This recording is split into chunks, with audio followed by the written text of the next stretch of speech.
જોઈ રહ્યા છો વાયએનએન ન્યૂઝ. હવે જોઈએ અગત્યના સમાચાર. બાળકો શિક્ષિત સમાજ વિકસિત. વન ફ્રન્ટલાઇન વોરિયર્સ પ્રોજેક્ટ ગુરુકુળનું રિસ્ટાર્ટ. 2024-2025 વર્ષકાળમાં TMWWFનો સંકલ્પ કે ભૂતકાળનો 2500નો રેકોર્ડથી આગળ વધી ગત વર્ષમાં શિક્ષાની સાથે સાથે બાળકોને આત્મીય સુધારવાનું જીવન જરૂરિયાત સ્કિલ, કળા, રમત ગમત, યોગનો જ્ઞાન અને અભ્યાસનો લાભ અપાશે. પ્રથમ તબક્કામાં 19/6ના રોજ શરૂ થયું, જેના સંદર્ભના અનુસંધાને ચોપડાનું વિતરણ કર્યા બાદ બીજા ચરણમાં 14/7ના રોજથી બાળકો માટે સન્ડે ગુરુકુળ યોજવાનો શરૂ કર્યો છે.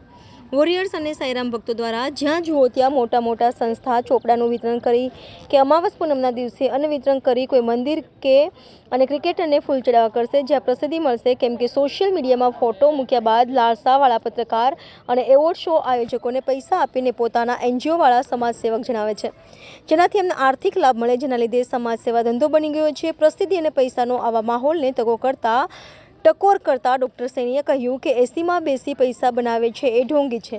દરરોજ શ્રમ કરી સેવામાં પસીનો પાડી ધરતી ઉપર એવા લોકોનું હું ફ્રન્ટલાઇન વોરિયર માનું છું, જેનાથી સમાજ આગળ વધે છે. દાતાશ્રીઓના સહયોગથી દરરોજ 200થી 250 નાના બાળકો, ગરીબ, નિરાધાર અને જરૂરિયાતમંદ વ્યક્તિઓ માટે સાંજે 7 ને 30 કલાકે નિઃશુલ્ક ભોજન, દાળ ભાત, શાક, પૂરી, સ્વીટની વ્યવસ્થા કરવામાં આવે છે. તેમજ દર ગુરુવારે બપોરે આશરે 1800-1900 વ્યક્તિઓ માટે કઢી ખીચડીનું આયોજન કરવામાં આવે છે અને વર્ષમાં એકવાર દર વર્ષે શ્રી રામનવમીના ઉત્સવ નિમિત્તે 10,000થી 15,000 વ્યક્તિઓ માટે ભંડારાનું પણ આયોજન કરવામાં આવે છે. Reporter Rahul Rajput, YNN news, Vadodara.